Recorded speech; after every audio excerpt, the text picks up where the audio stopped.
From KCRW in Santa Monica, I'm Claude Brodesser-Ackner, and this is The Business. So you still want to do the show business, and you think that you got what it takes? I mean, you really got to rap and be all that, and prepare yourself for the breaks. Check it out. This week on The Business, are Hollywood celebrities irrelevant in an election where their candidate's a star?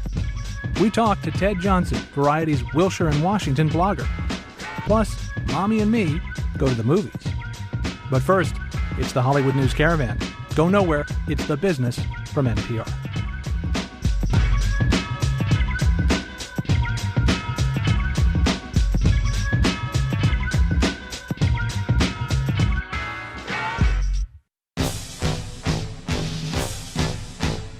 Despite the fact that CBS's share price has been cut in half in the last 12 months, CEO Les Moonves spent last week saying he's actually bullish on the company's advertising prospects over next year. True, CBS was a distant third during the much-watched coverage of the Democratic and Republican conventions. Quote, "We all wish the ratings were better," Moonves acknowledged to Broadcasting and Cable, adding, "Ratings notwithstanding, we're doing a terrific job."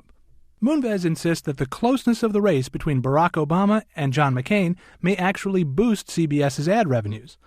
Speaking at the annual Merrill Lynch Fall Media Preview last week, Moonves was especially excited about what McCain's pick of Sarah Palin for vice president would mean to the network's bottom line in ad dollars.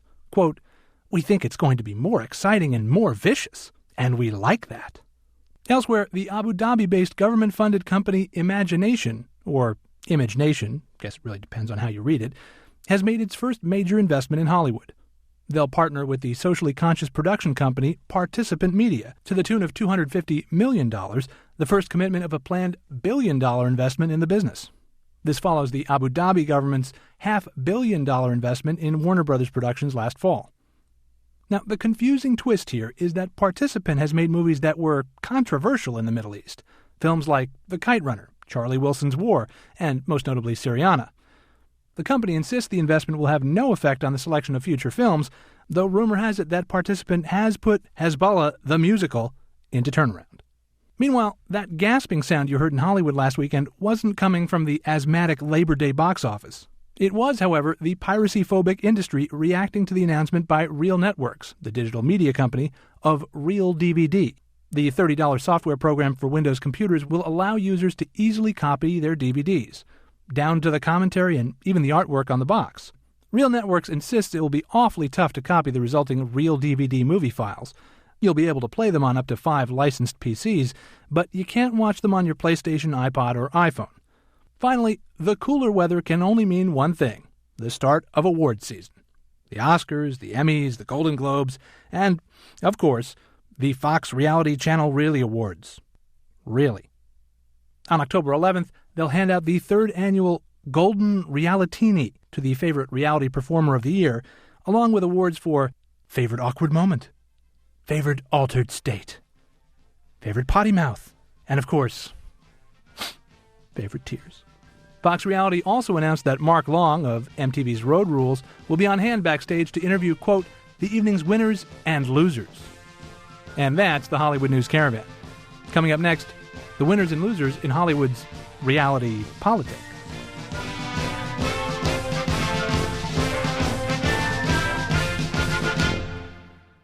This primary season stirred up an awful lot of Hollywood's liberal guilt, what with having to choose between the first female presidential candidate and the first black presidential candidate. Now that the general election is here, it's time for show business people to get off their therapist's sofa and open those checkbooks. Ted Johnson is Variety's managing editor and political blogger. Ted Johnson, welcome back to The Business. Thank you for having me. Good to be here again. So you went to both political conventions, both the Democrats and the Republicans. Of course, being a hopelessly biased member of the liberal elite media, were you treated differently at the Republican National Convention? Well, only in the respect that I was covering a protest outside of the convention, and it turned into somewhat of a melee, and I got caught up and arrested, cuffed, fingerprinted, photographed, the whole works, along with, I think, about a dozen other members of the media. Wow. And we were taken away. How did that go? How long were you in custody for? About 4 hours. They did tell us, we're not going to spend the night in the pen. We would be cited and released. It was just a matter of processing us through. This was Thursday night, the last night of the Republican convention, and every night that week had ended in police arresting protesters and at times also arresting journalists. And the Writers Guild of America, East, earlier on Thursday had issued a statement condemning the arrest of journalists at the Republican convention and also at the Democratic convention. A lot of people forget that an ABC News photographer was actually arrested and even pinned down when he was on the street just covering donors walking into a fundraiser. I believe it was at the Brown Palace Hotel in Denver, and taken away. And that actually did make some headlines that week. Tell me about the Hollywood presence at the conventions. Who was there? What did they do? And were there any sort of star-studded, parties to raise cash? Absolutely. There was a huge Hollywood presence in the Democratic convention, and that probably is reflected by the huge lead that Barack Obama has in fundraising in Hollywood over John McCain. John McCain hasn't even hit the $1 million barrier. Barack Obama is close to $5 million raised, and this is all according to the Center for Responsive Politics. So you had everyone there from Ben Affleck to Spike Lee to John Hamm, the star of Mad Men. I can't say that there was a lot of fundraising going on, Hollywood fundraisers, but I think what this was if you had donated to the Obama campaign and you had been a big fundraiser to the Obama campaign, you got certain privileges in terms of access to great seats within the Pepsi Center and also in Vesco Field, where he ended up. Now, the Republican convention was a lot more muted. There were not as many stars there. You had people like John Voight who were out there. And then you also had Harry Sloan, who's been a big fundraiser for McCain. He actually came in on... We should point out he's the CEO of MGM. CEO of MGM. He actually came into town, and his wife is actually a Republican delegate from California. So they were both there in St. Paul to watch McCain give his acceptance speech and Sarah Palin give hers. Given that Obama is such a celebrity, does that sort of take away the raison d'etre for Hollywood? That usually the function of Hollywood is to provide star wattage and sort of amp up the candidate who might be just some sort of guy in a suit. Does that sort of leave them gasping on the sidelines or unwilling to come out for fear of being upstage? Yeah, well, to some extent it does. There is a big contrast between the Obama campaign and the John Kerry campaign. You remember back in 2004, John Kerry campaigned with Bruce Springsteen and Leonardo DiCaprio.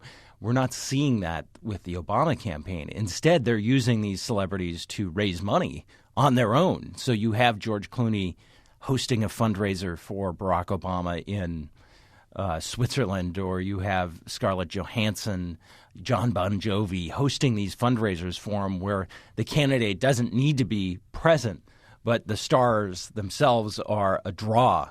But I don't think you're going to see a lot of joint campaigning of Barack Obama with Leonardo DiCaprio, Ben Affleck, because he can already attract a crowd on his own.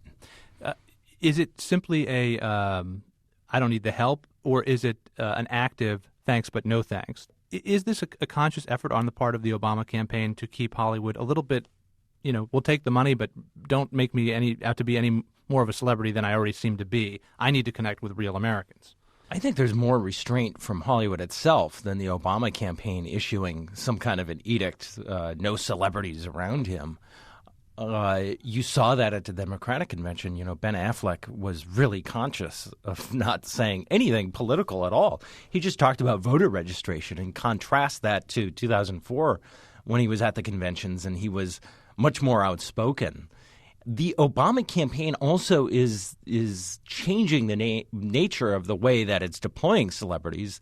They're putting them into fundraisers as opposed to actually campaigning with the candidate, which is a big difference from 2004. Mm-hmm. So instead of basking in the glow, they're sort of passing the basket for dough. Exactly. And next week we'll see Barbra Streisand singing for Obama. He will be there, but again, it's not going to be out on the campaign trail. It's going to be actually in a fundraiser, which is a little different in that the press has limited access to these things, and generally they don't get as much publicity. Do you think the reason for that is that they've learned a lesson from the 2004 campaign where John Kerry was seen as this effete liberal snob. Yes. Or is it that they just don't need them? I think actually two things. One is that the Obama campaign has proven very skillful in how it deploys celebrities and when it deploys celebrities and where it puts them. And as the campaign focuses on some of these swing states and as the campaign focuses on those bread and butter economic issues, I don't think it's really on their radar screen to send some of them out there. Who would be less qualified to connect with the common man's mortgage crisis than someone who lives in Bel Air, right? It's by experience, if given back in 2004. And actually George Clooney kind of set the standard for a lot of people at the beginning of the campaign when he told Obama, I will do whatever it takes to get you elected, including staying away from you. If you're just joining us, we're talking to Ted Johnson, Variety's managing editor and political blogger. The celebrities may not be stumping for Obama, but at least one is thumping the other side.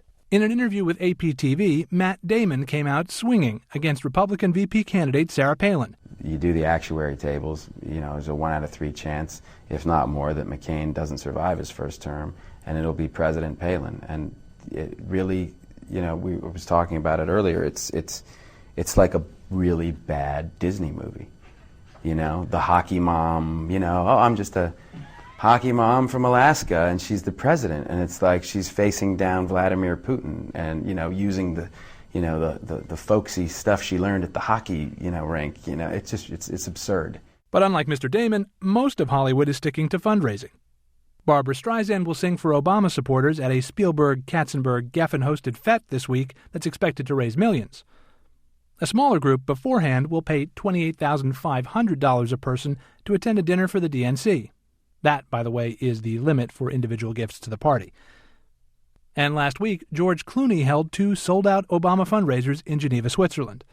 Did George Clooney have to have these things there because he doesn't want all the attention that the celebrity fundraiser might get in the press, or is it more a function of Hollywood's tapped out and exhausted, both legally as they've reached the caps, or emotionally, and that there's donor fatigue? I think that it is mainly because he probably doesn't want all the publicity that would surround it had he held a fundraiser in New York City or had he held one in Los Angeles. There's also maybe an untapped pool of donors that are overseas, the kind of contingent of Americans living abroad that have proven to be overwhelmingly in support of Barack Obama.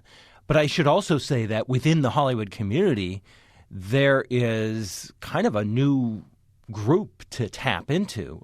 Or actually, I should say it's not a new group, but it's actually the same group because we're no longer in the primary campaign. People reached their legal limits long ago. Now we're in the general election where he can go back to all those same people and say, hey, you can max out again to me. So, but given that they can raise the money, I'm curious if we had such a contentious primary where you had the Hillary camp and the Obama camp, and it was sort of unprecedented in the amount of division and strife in Hollywood. There were these editorials being written by Maureen Dowd about, how David Geffen was sort of besmirching the Clintons and he was an Obama guy, and there was all this vitriol. I'm wondering, just because they can raise the money, are people emotionally tapped out, or do they feel like, sure, I'll write another check? I might have said that a month ago, that people have this kind of sense of donor fatigue. But I think that actually McCain's selection of Sarah Palin and the tightening of the race, and even McCain having an edge in the polls, has added kind of a sense of urgency within the entertainment community, this realization that they actually may lose this thing. As far as the Clinton donors are concerned, you do see some people who have been wavering a little bit, people like Haim Saban, the head of Saban Entertainment.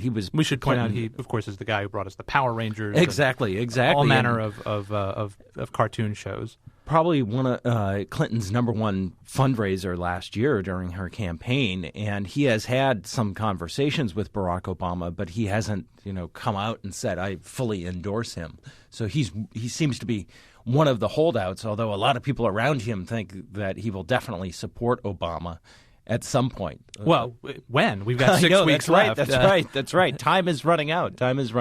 What would his support mean in a dollar figure? Well, he raised more than $1 million for Hillary Clinton, so I think that maybe we're looking toward that figure. Mm-hmm. There's no way of knowing because, as you said, this race is really coming to its closing weeks, so there's only so much time left to actually raise that money. Speaking of raising money, let's talk about John McCain in Hollywood. Who is coming out for him? I mean, certainly, as you pointed out, at MGM, the CEO, Harry Sloan, has been, true believer from day one. Is there anyone else who's come out? Sure, there is. In fact, a lot of McCain donors are really energized. They really have this notion that after 8 years of anti-Bush sentiment within the industry, John McCain has almost given them license to be more public with their support. So McCain actually had a fundraiser about 2 weeks ago at the Beverly Hilton that drew people like Kelsey Grammer and Robert Duvall and John Voight and John Cryer, a lot of names that have supported, I think, Republicans in the past, yet they make no bones about their backing of this candidate.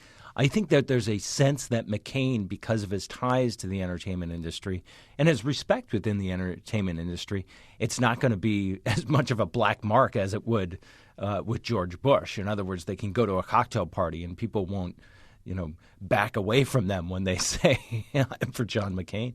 How do the companies give? I mean, is there a way to harness these sort of media conglomerates in the service of either candidate?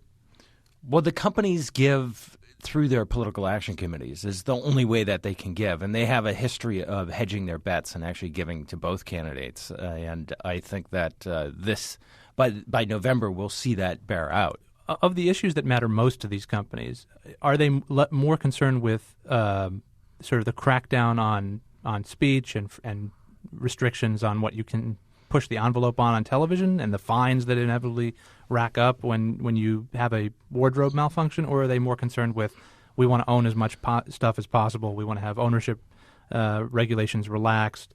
What's driving the appeal? I think that the companies just want to be with the winner. I think there's a sense from people I've talked to, there's a sense that McCain and Obama on the issues that actually matter of importance to the entertainment industry really are not that far apart. So on issues like freedom of speech, on issues of indecency, on issues of violence, on issues of media ownership, that there is a sense that they may not be all that different. Now, whether that is actually true and whether that's actually going to be borne out by the time of November is an open question. Because, for example, if you take Obama and ask, well, how does he stand on TV violence?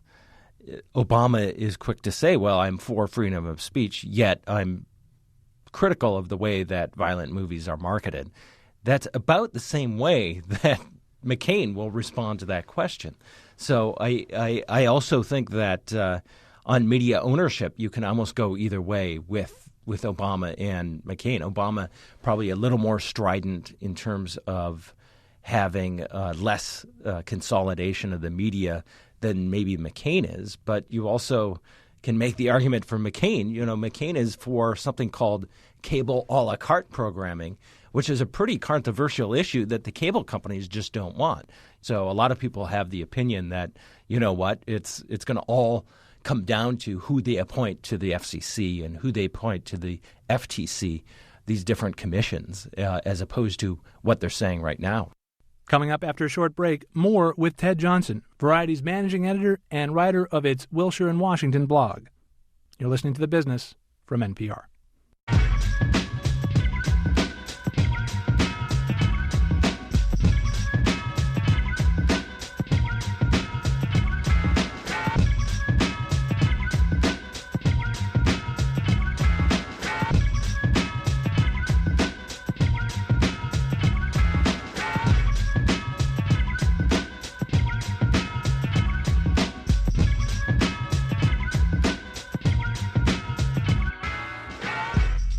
This is The Business, and I'm Claude Brodesser-Achner. We're talking with Ted Johnson, Variety's managing editor and political blogger, about Hollywood and the upcoming presidential election. And now for the irony portion of the show, I want to ask you, as we speak, sitting here in Santa Monica this morning, taping this, in Wilmington, North Carolina, a switch is being flipped on HD TV. That's high-definition television, and it tends to make folks like you and me look like we've been, that's right, left out in the sun for a couple days. A little older? Yeah, a little older, a little more saddlebaggy. John McCain was, of course, the chief proponent of HD TV, and given the irony that McCain worked so hard to get HD TV on, a great question. He's also the oldest candidate ever to run for office. I'm wondering how you think it might affect the debates, and if any considerations being given to that by either side. Oh, I'm sure, and I think probably the first thing that the McCain campaign is probably has on their minds right now is just don't make him orange like Al Gore looked in 2000. Just looked like he'd don't overdo it. Yeah, he had hepatitis or something. Yeah, or so. Yeah, it was totally bizarre, and it was obviously mocked on Saturday Night Live afterward. I think that they are going to start very soon this campaign of lowering expectations for the candidate. You're going to start to see it. You're going to start to see these words, from the campaign itself. You're going to start to see, the candidate, he's never been really good in debates. He's never really been good in speeches. He doesn't look that great on screen. There's going to be this lowering of expectations. They'll be the same thing with Sarah Palin, to some extent. Especially they're going to trumpet, all of Joe Biden's intelligence and intellect. So it's kind of a game that they will be playing until we get to the first debate on the 28th. Well, we'll keep an eye peeled. We got to leave it there. Ted Johnson is managing editor at Variety and Daily Variety. He also writes the Wilshire and Washington blog for the paper. Ted, thanks for being on The Business. Thanks for having me.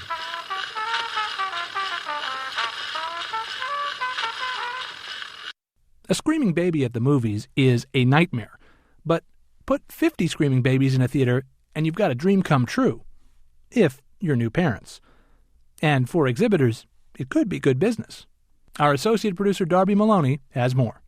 When I was pregnant, people were always telling me to see lots of movies because once my baby was born, I wouldn't get out to the theater for like 18 years. But in the 4 months since my daughter Sydney was born, I've actually seen the Sex and the City movie, Get Smart, and Mamma Mia, and I saw them all the first week they opened. I should say Sydney and I saw them, because there are a couple of theaters around LA showing matinees for moms with babies. The setup is basically this. One weekday morning around prime nap time, theaters show first-run films to the stroller set. They leave the house lights up, take the volume down, they skip the previews, and... There's a diaper changing table in the auditorium to make it convenient. You're not changing it on a chair or something like that. I mean, I think that's good for both of us. Mark Bastian manages The Bridge, a national amusements multiplex in Los Angeles that's run their Baby Pictures program since 2003, where they actually feature a full-time usher. You guys want some more light? Is that okay? Yet even though I'm living in a city both full of die-hard movie fans and new parents, there are only a few theaters here doing Mommy and Me movies. Other than that National Amusements Theater, LA-based Pacific Theaters has run Monday morning mommy movies, complete with stroller parking, at another 4 theaters. Mari Garcia-Porter is the director of marketing for Pacific Theaters. We began to get a number of calls saying that they missed going to the movies now that they'd had their infant, and wanted to see if we were interested in having such a program that I guess began in New York at another theater. Now, the Mommy and Me movie experiment hasn't lasted everywhere. Mann Theaters, a boutique Southern California chain, canceled their stroller matinees because of, quote, lack of support for the program.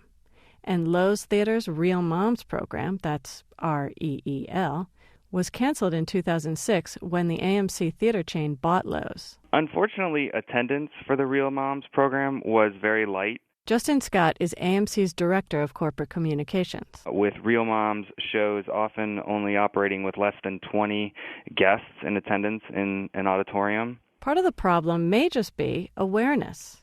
Mark Bastian manages The Bridge. I don't know if a lot of people know about it. How do you guys advertise, get the word out? We advertise on our website about it. It's also in the paper each week. So pretty much the same way we advertise, all of our films. Of course, if you don't know they exist, you wouldn't go looking for them.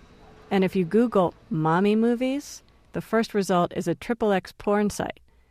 Pacific Theaters is the second hit on that search, and while they also list their screenings in the paper and on their website, their main PR is really mommy word of mouth. Mari Garcia Porter. They took flyers to their mommy and me classes, their baby yoga classes, and really helped us promote the program. And so we really were able to launch quite strongly and expanded quite quickly to other locations. But even if you can find the theaters that are doing these special screenings, their selection of movies doesn't always seem to make sense.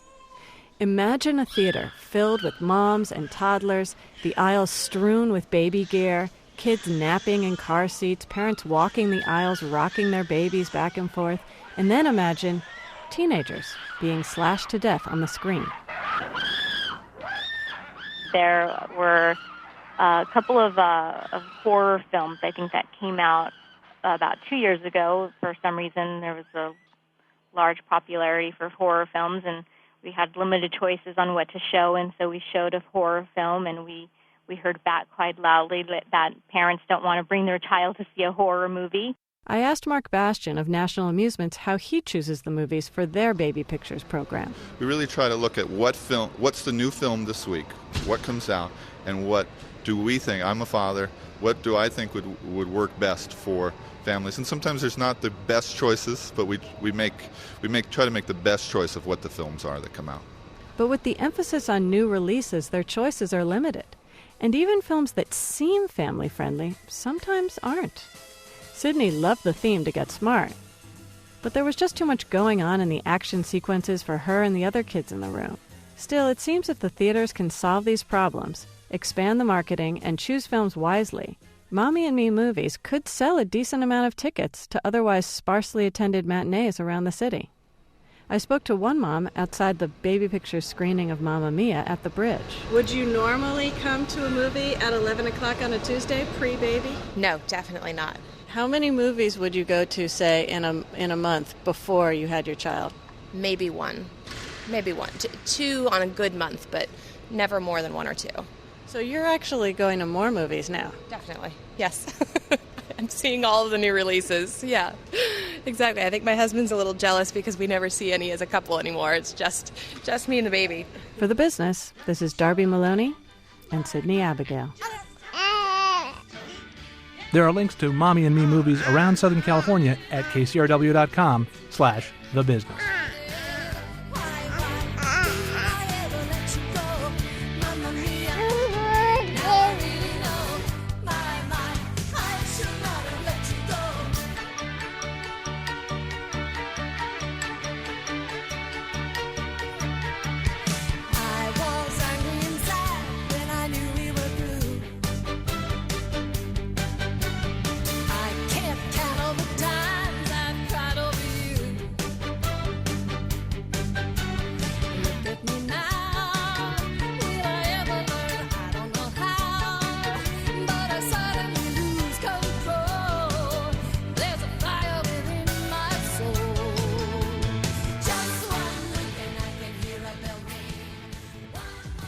And that's The Business.